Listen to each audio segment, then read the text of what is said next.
Et Abbas Sadiq, que la paix soit sur lui, il a révélé en fait ça. Il a dit, dans cette phrase en fait, c'était pas une offense aux chrétiens, mais c'était une défense de Jésus contre les Juifs. Pourquoi? Parce que les Juifs, dans cette phrase, ils disent, nous avons vraiment tué le Messie, Jésus, fils de Marie, le messager d'Allah. Donc ils sont en train de se vanter qu'ils ont tué le fils de Marie, Jésus. Parce que eux, évidemment, les Juifs qui étaient toujours Juifs à l'époque du prophète Mohammed, n'avaient pas accepté Jésus, donc avaient renié son statut de Messie.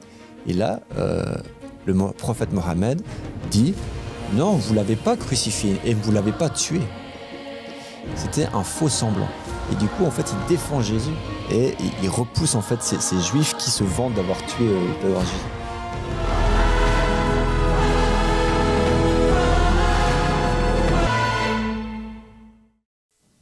Bonjour et bienvenue dans un nouvel épisode des apôtres de l'Esprit Saint. Je m'appelle Arnaud et je suis avec Marc. Bonjour à tous. Et Guillaume. Bonjour à tous. On vous rappelle, avant de commencer, vous pouvez nous appeler sur Telegram et WhatsApp. Vous avez les numéros au bas de l'écran. Vous avez aussi l'email adresse normalement qui peut s'afficher.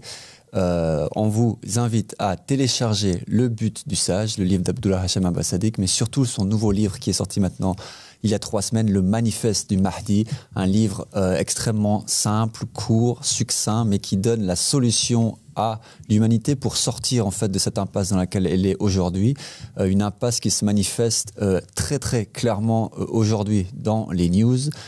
Donc voilà, nous sommes toujours dans ces horreurs qui se passent tous les jours et qui deviennent quasi normales en fait. On a l'impression que c'est normal aujourd'hui d'ouvrir des comptes Twitter ou Facebook ou je ne sais quoi et de voir des enfants brûlés vifs, morts tous les jours, des parents qui ne s'étonnent même plus d'avoir toute leur famille assassinée, ensanglantée.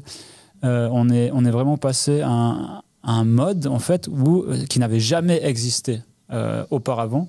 La guerre auparavant, c'était pas quelque chose qu'on pouvait voir comme ça. C'est très récent en fait. C'est depuis l'avènement des médias sociaux.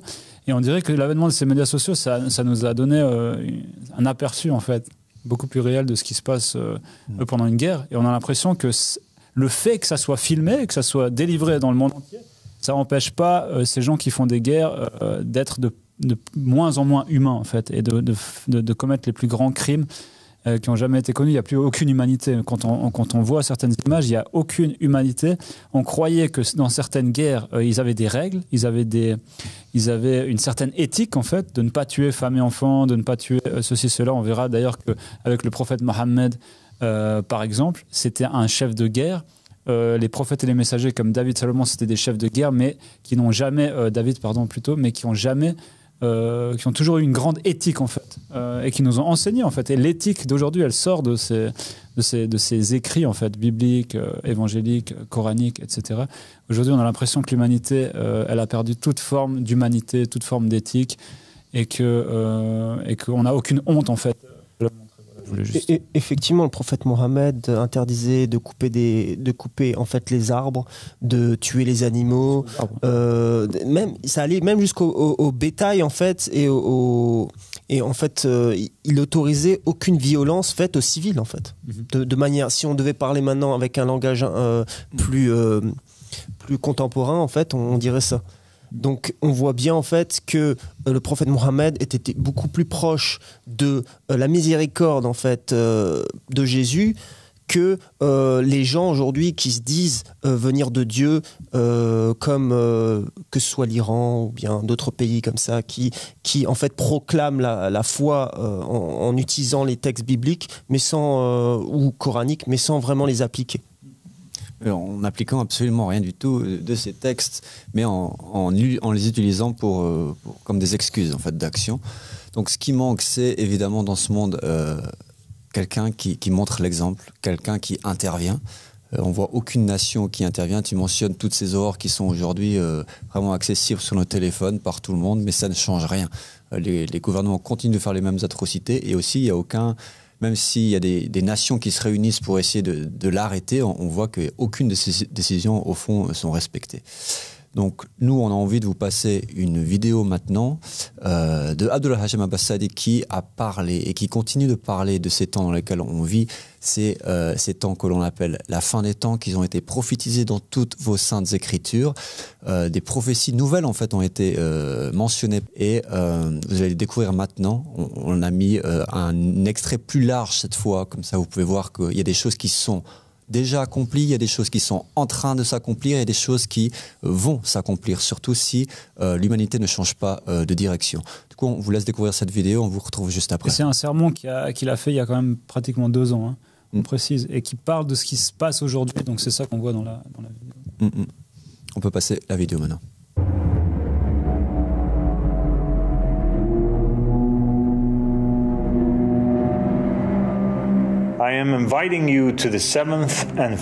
Je vous invite à la 7e et dernière alliance entre Dieu et l'humanité. Accepter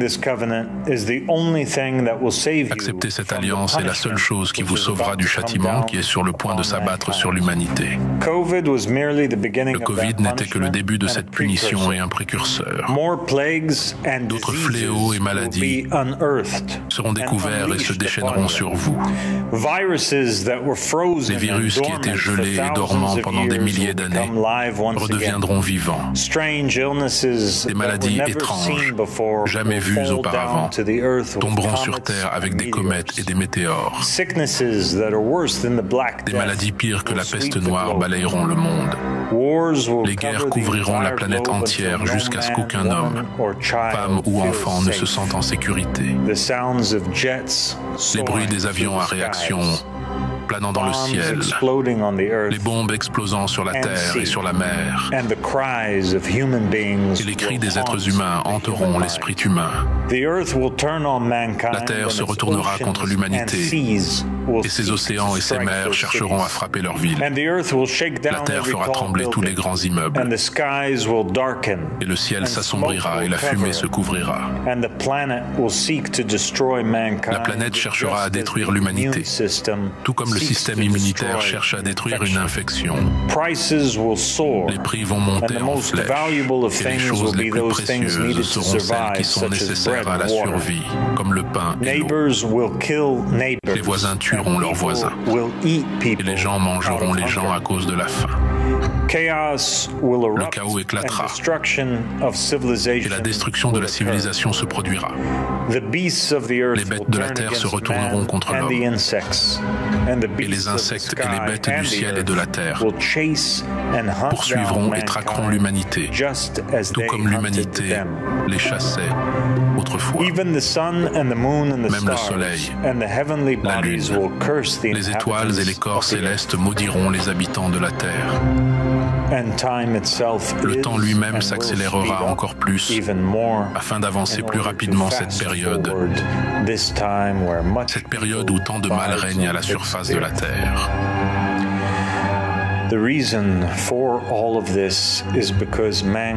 La raison de tout cela est que l'humanité a choisi de rejeter Dieu.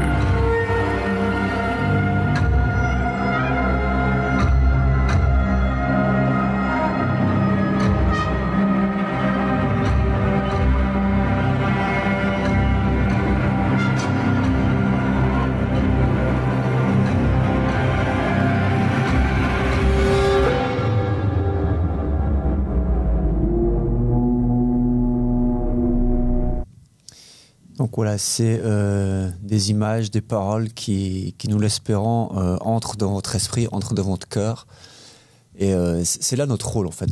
On n'est pas là pour vous divertir, on n'est pas là pour vous faire un programme où vous pouvez apprendre des choses intéressantes ou intellectuelles.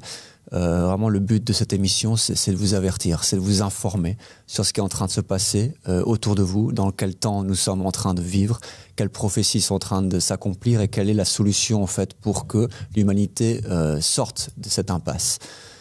Les prophéties sont là, elles s'accomplissent, l'homme qui les fait est vivant et il vous appelle à une nouvelle alliance, à une invitation en fait à le rejoindre. Pas lui en tant qu'homme, mais lui comme représentant en fait de cette 7e alliance, cette alliance nouvelle qui a été faite avec Dieu, car seuls les gens qui vont entrer dans cette alliance pourront échapper en fait à ce qui arrive, à ce châtiment terrible qui est en train d'arriver. de la même manière que les Israélites étaient les seuls gens qui ont pu échapper aux 10 plaies d'Égypte, de la même manière que il s'est toujours passé dans les Écritures, en fait, les gens qui suivaient le prophète étaient les gens qui étaient protégés. Voilà, il y a en fait cet appel, en fait, il est relié dans les narrations à travers l'arche de Noé. Et comme on sait, à l'époque de Noé, les seuls à être sauvés, en fait, c'était les animaux qui ont rentré dans l'arche et la famille de Noé qui a bien voulu suivre Noé. Donc, ce qu'on vous appelle, c'est vraiment à la sauvegarde de l'humanité, en fait. Ça fait froid dans le dos, en fait.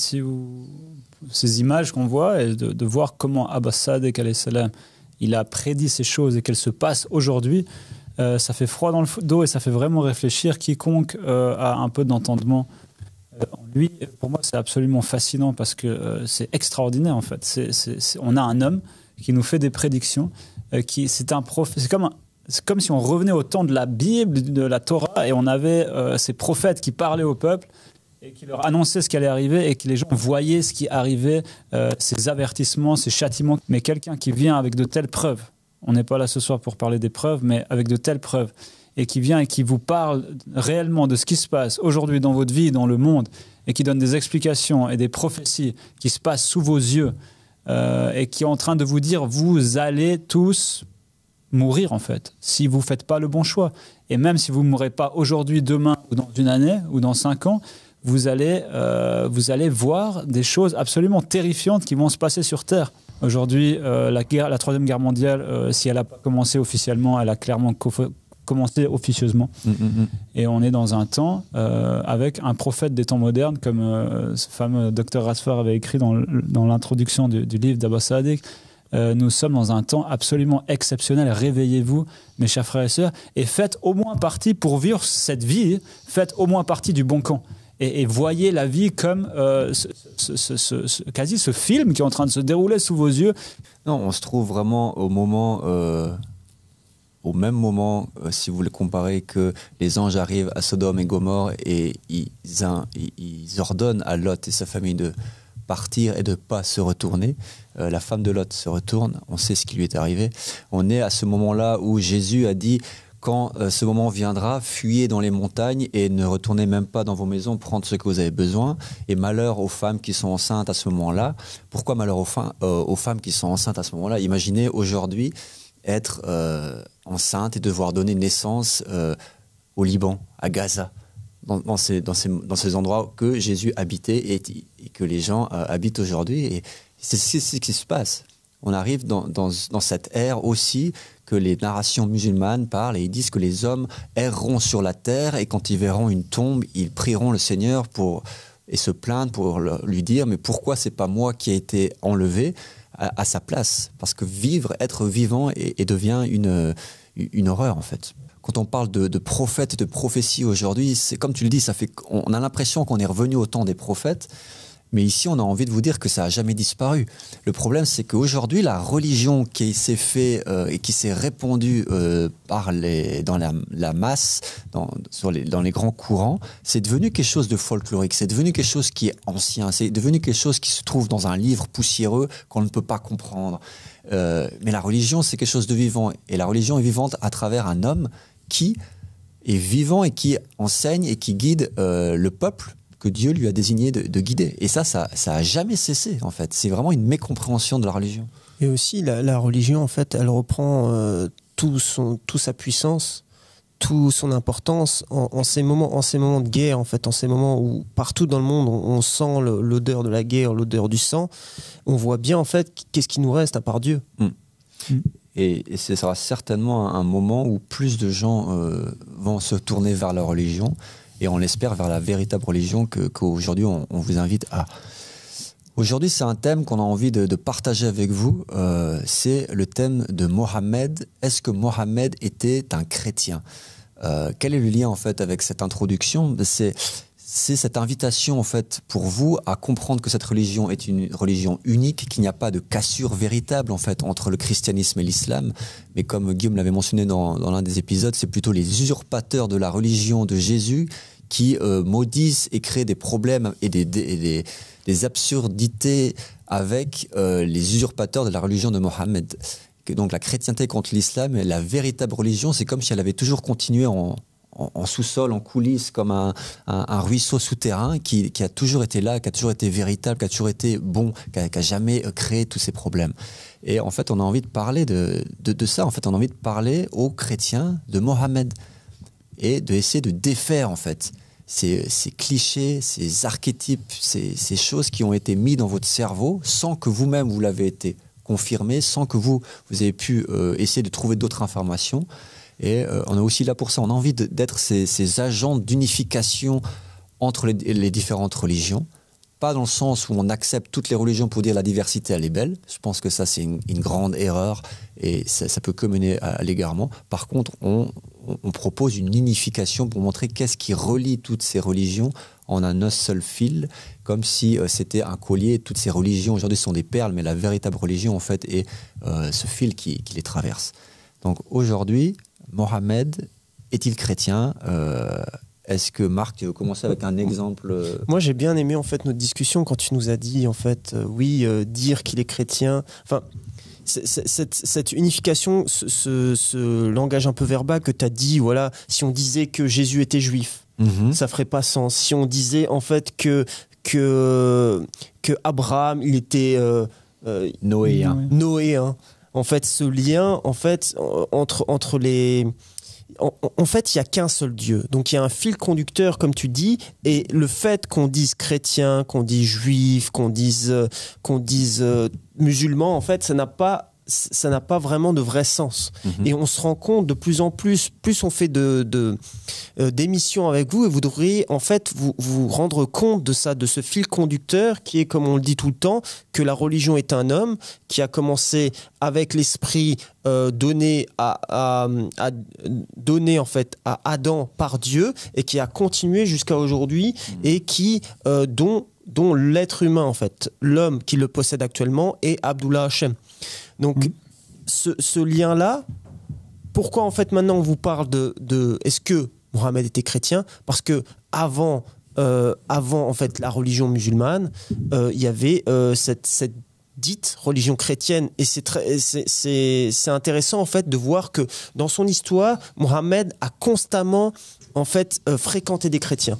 Et c'était même des gens très proches de lui. Notamment, on se rappelle dès son enfance, en fait.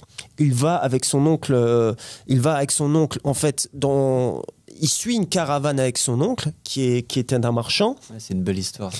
Et en fait, un moine remarque que le ciel est couvert. C'est parce que c'était une scène où ils étaient en plein désert, il faisait extrêmement chaud, mais la caravane où le prophète Mohammed se trouvait était recouverte d'un nuage, et ce nuage-là, en fait, c'est d'après les narrations, ce nuage-là, en fait, suivait cette caravane-là. Et ça avait interpellé le moine chrétien qui est allé voir cette caravane et avait demandé, en fait, et avait vu en fait se reposer près d'un palmier le prophète Mohammed. Et il avait commencé à poser des questions à ce prophète, à Mohammed. Et en fait, il avait vu des caractères prophétiques sur le corps sur le dos en fait du prophète Mohammed, et qu'il avait lui-même lu dans d'anciens textes chrétiens. Donc il y a cette relation en fait très claire, d'après les narrations, entre la chrétienté et la prophétie en fait du prophète Mohammed. Ça, c'est vraiment la première rencontre qui est connue de tous. Clairement, il y a un lien entre le prophète Mohammed et le christianisme. D'ailleurs, c'est une de ses réclamations principales, on va dire. Quand même, le prophète Mohammed, je pense qu'on va le voir plus tard, parce que c'est un peu un des éléments principaux, qui est le prophète Mohammed, il a quand même utilisé le fait comme quoi il était mentionné par Jésus. Donc après, est-ce que c'est vrai, c'est pas vrai ? Je pense que c'est pas vraiment le thème d'aujourd'hui, mais de voir qu'il y a vraiment, il y a plus qu'un lien de prouver en fait que Mohammed a été annoncé par Jésus. Il y a autre chose. Il y a quelque chose. Il y avait vraiment un lien entre Mohammed et le christianisme. Pas seulement entre Mohammed et Jésus. Parce qu'entre Jésus et Mohammed, qu'est-ce qu'il y a ? Il y a le christianisme. Et il y a ce moine dont tu parles, Bahira, qui était là. Justement, lui, c'est un des derniers moines qui a été chrétien, mais qui a cru d'une certaine manière en prophète Mohammed. C'était sûrement un des premiers, en tout cas, avant que le prophète Mohammed réclame être « je suis un prophète », il y a quand même des gens qui ont dit et qui ont admis que cet homme était le successeur de Jésus. Donc, ce n'étaient pas des musulmans. Ce n'était pas Mohammed lui-même, ce n'était pas des membres de sa famille. C'était qui? Des chrétiens. Et ça qui est fascinant, on oublie en fait, c'est comme si on avait oublié ce truc, on avait fait cette distinction totale entre le christianisme et l'islam, comme il y a eu cette distinction entre le judaïsme et le christianisme en fait. Tu disais Jésus il n'est pas juif mais en même temps il est juif, mais c'est vrai qu'il ne peut pas être juif vu qu'il a été combattu par des juifs et qu'il ne faisait pas partie d'une des sectes du judaïsme. Mais en fait c'était lui le seul vrai juif, le seul vrai successeur de Judas ou de Judas le fils de Jacob. C'était lui le vrai en fait, le vrai juif dans le sens c'est lui qui devait être le roi des juifs d'ailleurs. Donc Mohammed c'est la même chose, c'était lui le seul. On pourrait dire, d'un certain côté, c'est lui il faisait partie d'aucune secte chrétienne, donc il n'était pas chrétien comme on l'entend ou on l'entendrait aujourd'hui ou même on l'entendait à l'époque, mais c'est d'une certaine manière le seul vrai chrétien, dans le sens où c'était lui, le seul qui connaissait la vérité sur Jésus et qui avait été désigné par lui et qui était cet homme qui connaissait Jésus véritablement en fait, et pas seulement selon ce que leurs ancêtres leur ont dit quoi. Et on se rappelle aussi d'un autre événement qui est l'événement majeur en fait de la première fois où il reçoit la révélation, la première fois il rencontre l'ange Gabriel en fait dans la fameuse grotte. Et en fait à ce moment-là il prend tellement peur suite à cette première révélation, suite à cette première rencontre avec l'ange Gabriel, en fait qu'il s'enfuit voir sa femme, qui se couvre en fait tremblant se met sous ce manteau, et suite à cet événement-là, Khadija qui a un cousin en fait qui est chrétien va faire une rencontre, va l'avertir, exactement, va l'avertir, et en fait c'est lui qui va annoncer à Mohammed en fait que c'est tout à fait normal, cette rencontre, c'était une rencontre avec un ange, et que c'est tout à fait normal, et d'ailleurs ça arrive à tous les prophètes, et c'est arrivé à tous les prophètes avant toi. Donc il l'a reconnu d'une certaine manière comme un prophète. Exactement. Donc ça fait déjà la deuxième personne qui reconnaît Mohammed comme un prophète et qui est chrétien. C'est fascinant, c'est ni des juifs, ni des adorateurs d'idoles là-bas, c'était des chrétiens, il y avait vraiment cette relation quoi. Exactement, c'est une relation très forte avec la chrétienté, et c'est comme s'il devait être en fait confirmé. Il devait, Mohammed, s'il veut dire qu'il est Mohammed, qu'il est ce Mohammed annoncé par Jésus, il doit être confirmé par des chrétiens. Et on voit que ça a été le cas. Historiquement parlant, c'est ce qui s'est passé depuis sa jeune enfance, dès qu'il a reçu la révélation, et même plus tard. Et c'est encore d'autres éléments intéressants. Quand on lit le Coran, il y a énormément d'éléments en fait où il est question de la chrétienté, que soit en fait l'élément de la crucifixion de Jésus, ou l'enfance de Jésus, ou bien les scribes en fait qui aidaient, qui étaient là en fait. Comme pour aider en fait à l'écriture du Coran. Bon, imaginez, parce que c'était quand même il y a 1400 ans, donc vous imaginez maintenant, c'est comme avoir un secrétaire ou une secrétaire. À l'époque, toutes les personnes, tous les aristocrates, tous les grands rois avaient des scribes. Eux, ils parlaient et les autres écrivaient. Et l'un des scribes qu'il avait, c'était un chrétien. Et d'ailleurs, c'est là d'où viennent ces accusations qu'il prend son savoir des chrétiens. C'est parce qu'il avait notamment ce scribe chrétien qui s'appelait Jaber, et qui a finalement fini par apostasier et qui s'est enfui. Mais c'est un élément important de savoir qu'il avait ce contact très proche, certes avec les chrétiens. C'est vraiment, pour moi, c'est une preuve. Il y a une narration d'ailleurs de Jabir qui dit que Jabir il rapporte comme quoi il a trouvé dans un des évangiles le nom de Mohammed, le nom de Ahmed, qui était fils de Ismaïl et qui était mentionné dans l'évangile. C'est une des manières pourquoi il a reconnu Mohammed. Et d'ailleurs, la plupart des chrétiens qui ont accepté Mohammed, c'est pas pour une autre raison que le fait qu'ils avaient vu son nom ou sa description dans les Écritures. Tout comme le Coran le dit en fait. Le Coran, il vient et il donne une réclamation en fait, une prétention. Il dit Mohammed, cet homme, il est mentionné, si vous voulez contrôler si c'est bien un prophète, allez vérifier la Torah. Donc il est clairement dit que Mohammed, il est mentionné dans ses écrits. Et on voit que les chrétiens et les juifs, c'est ça qu'ils essayaient de faire. Soit ceux qui ont débattu avec lui, soit ceux qui l'ont accepté. Ils ont toujours utilisé ces écritures en fait pour soit confirmer Mohammed, soit renier Mohammed. Donc on a toujours la même chose. Ça c'est le temps. À chaque prophète et messager, on a toujours des gens qui utilisent les écritures pour ou contre. Mais toujours est-il qu'on a toujours les gens qui adhèrent à Jésus, par exemple. Les Juifs qui adhèrent à Jésus, c'est des gens qui ont reconnu Jésus dans le rouleau d'Isaïe ou dans le testament de Moïse. Et qui disent, oui, c'est vrai, cet homme, il a bien été envoyé. Ou alors ils acceptaient Jean-Baptiste. Et là, ils ont vu que Jean-Baptiste, il avait désigné Jésus. Donc il y a toujours, c'est très important en fait, on le répète souvent avec ce phénomène du testament, mais c'est très important. Un des arguments principaux qu'utilise un prophète, c'est toujours le fait qu'il a été mentionné auparavant. Et là, on voit que Mohammed aussi, il réclame ça. Et les chrétiens utilisent ces textes qu'ils trouvent. Il n'y a pas que Jabal, il y a d'autres personnes. Ils utilisent ces textes, ces preuves, ces éléments qu'ils trouvent dans la Torah et dans l'Évangile pour affirmer leur foi, en fait, dans cet homme. Ouais. Il y avait l'histoire aussi de Salman. Dans les traditions musulmanes, Salman est probablement l'un des plus complets disciples de Mohammed, l'un des plus fidèles, l'un des plus proches, celui qui avait le plus de connaissances parmi eux tous, en fait. Il y a des traditions qui définissent même Salman comme faisant partie de la famille de Mohammed, parce qu'il a atteint ce rang spirituel d'union, en fait, avec son maître spirituel, avec son guide. Et Salman, c'est intéressant son histoire, parce que c'était un zoroastrien qui était un véritable chercheur de vérité. Je pense que beaucoup de gens connaissent son histoire parce que vraiment c'est très, très inspirant. C'est un homme qui, pour la vérité, a quitté son pays et a vraiment cheminé pendant des années et des années et a vu différents maîtres spirituels de différentes traditions et il a quitté en fait ces différents courants de pensée religieux, spirituels pour toujours aller plus loin vers une vérité plus profonde, plus complète. Donc il a quitté la religion du zoroastrien pour rencontrer un maître chrétien en fait. Quand il était auprès de cet homme, on dit qu'il a appris énormément de choses, il a atteint un haut niveau jusqu'au jour où ce moine, c'est un raccourci de l'histoire parce qu'il y a plusieurs événements. Il y a plusieurs maîtres chrétiens en fait.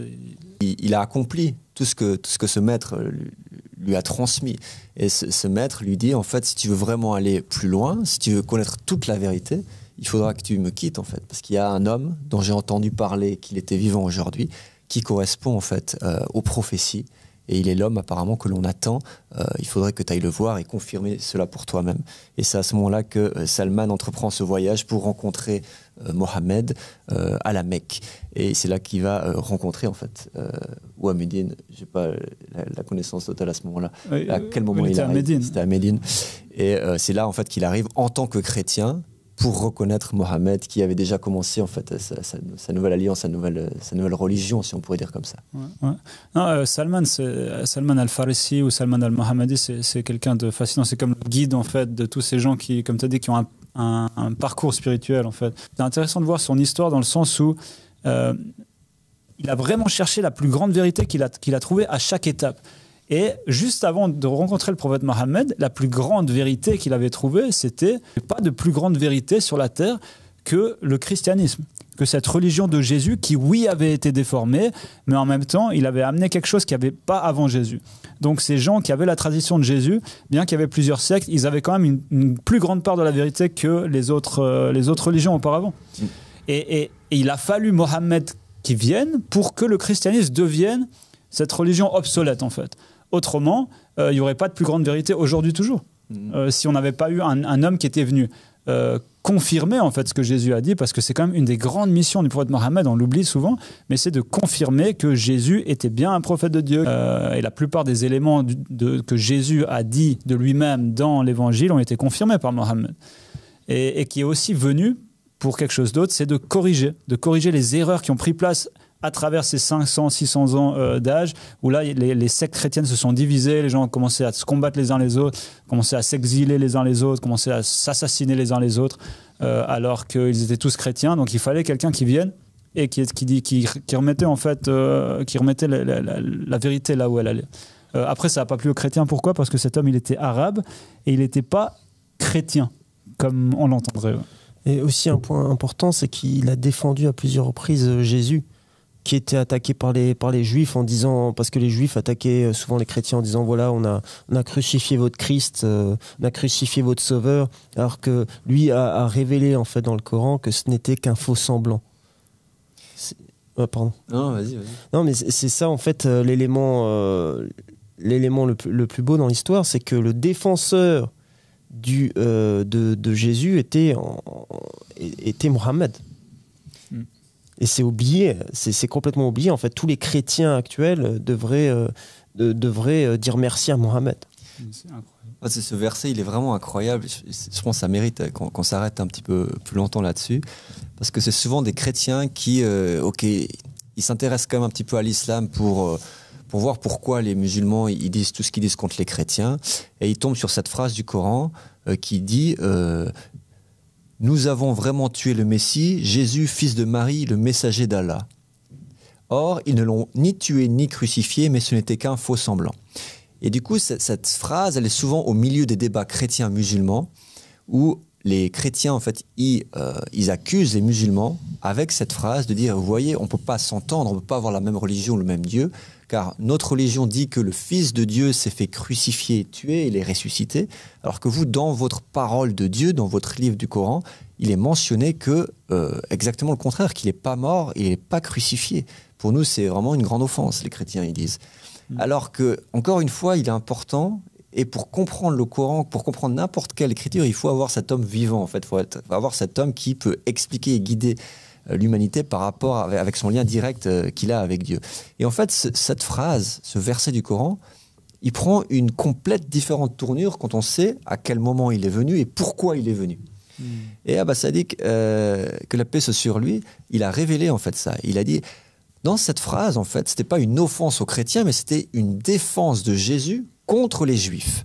Pourquoi ? Parce que les Juifs, dans cette phrase, ils disent « Nous avons vraiment tué le Messie, Jésus, fils de Marie, le messager d'Allah. » Donc, ils sont en train de se vanter qu'ils ont tué le fils de Marie, Jésus. Parce que eux, évidemment, les Juifs qui étaient toujours Juifs à l'époque du prophète Mohammed, n'avaient pas accepté Jésus, donc avaient renié son statut de Messie. Et là, le prophète Mohammed dit « Non, vous ne l'avez pas crucifié et vous ne l'avez pas tué. » C'était un faux semblant. Et du coup, en fait, il défend Jésus. Et il repousse en fait ces Juifs qui se vantent d'avoir tué Jésus. Et je trouve ça magnifique. Les Juifs, il faut savoir quand même, les chrétiens qui nous écoutent, il y a une grande mécompréhension. Aujourd'hui, je pense qu'il y a beaucoup plus de haine entre les musulmans et les chrétiens, ou les chrétiens et les musulmans, qu'entre les chrétiens et les Juifs.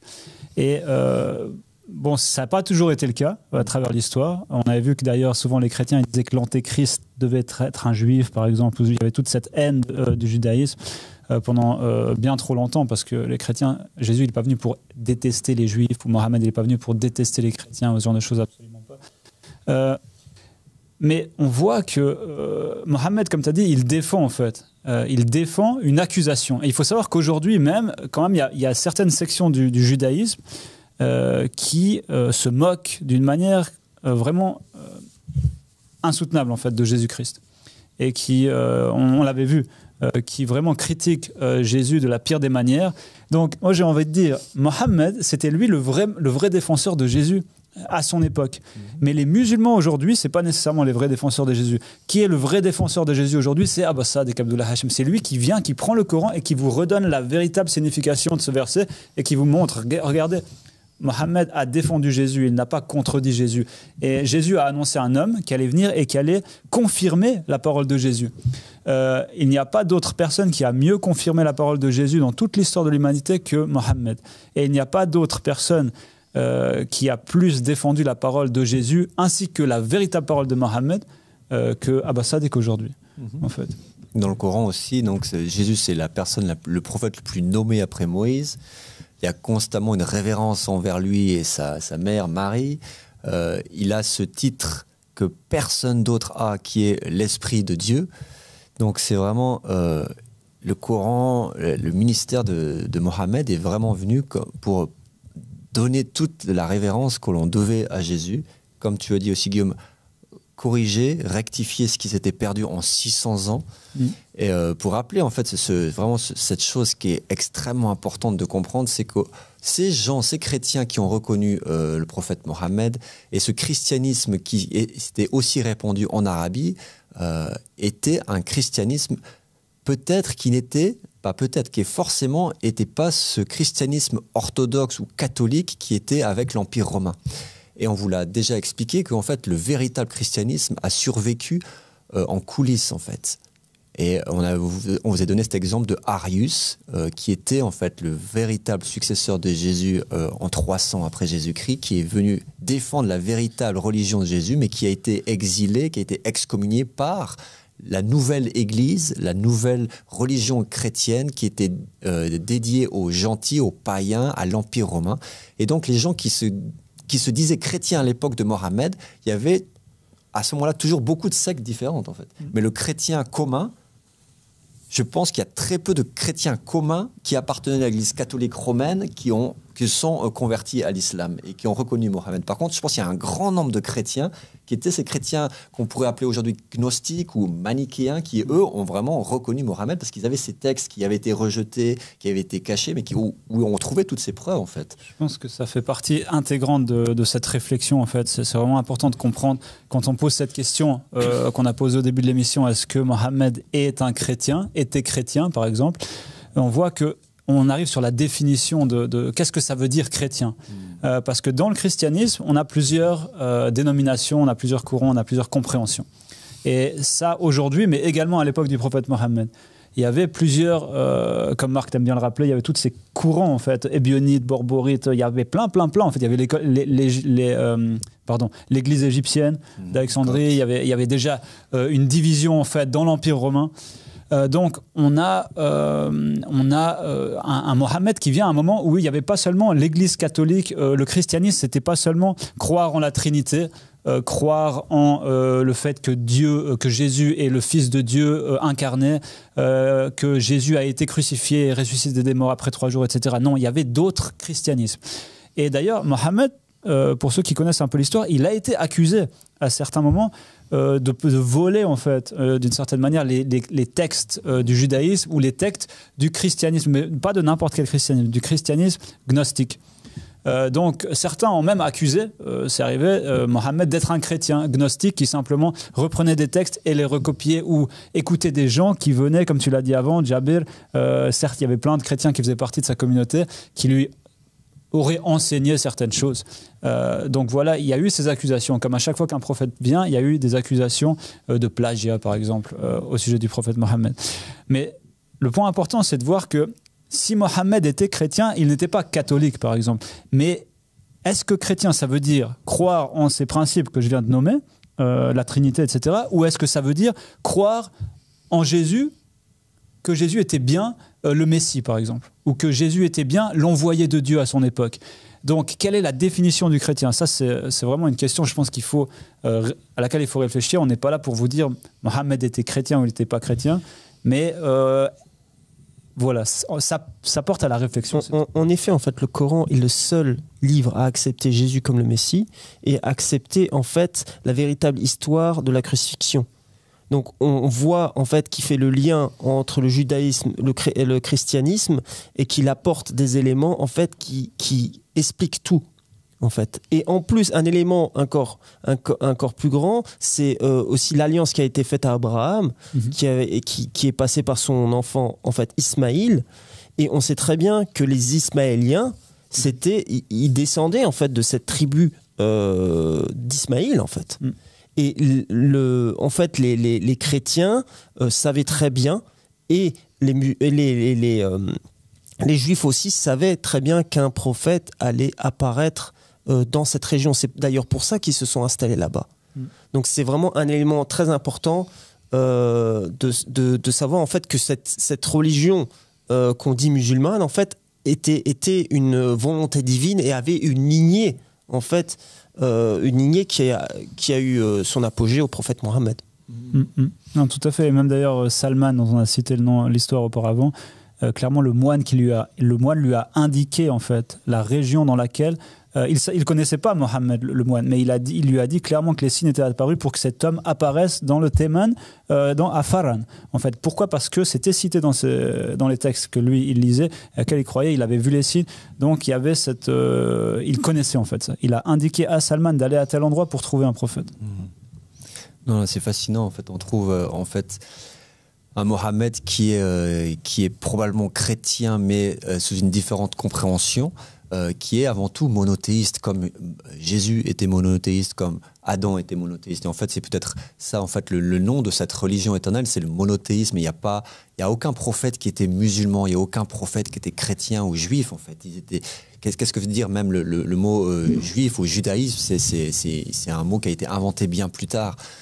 Donc c'est le mot qui relie en fait tous ces prophètes, cette même religion et ce même Dieu, c'est le monothéisme. C'est ces hommes qui viennent au nom de Dieu pour guider l'humanité, qui appellent à la gouvernance de Dieu, que seul Dieu peut gouverner l'humanité, que l'homme qui doit gouverner cette humanité est un homme qui doit être prophétisé et mentionné dans le testament de son prédécesseur qui était aussi un prophète, et cette lignée remonte à Adam, et cet homme qui représente le monothéisme, la véritable religion de Dieu, il doit avoir cette connaissance en fait que personne ne peut défier, et c'est ce qui s'est passé en tout âge, et c'est ce qui se passe encore aujourd'hui avec Abdullah Hashem Abbas Sadiq. Donc on vous invite vraiment à rechercher cette religion à laquelle on vous invite, à faire vos recherches, à lire, à regarder nos vidéos. On vous retrouve à la même heure demain. On vous souhaite une bonne soirée.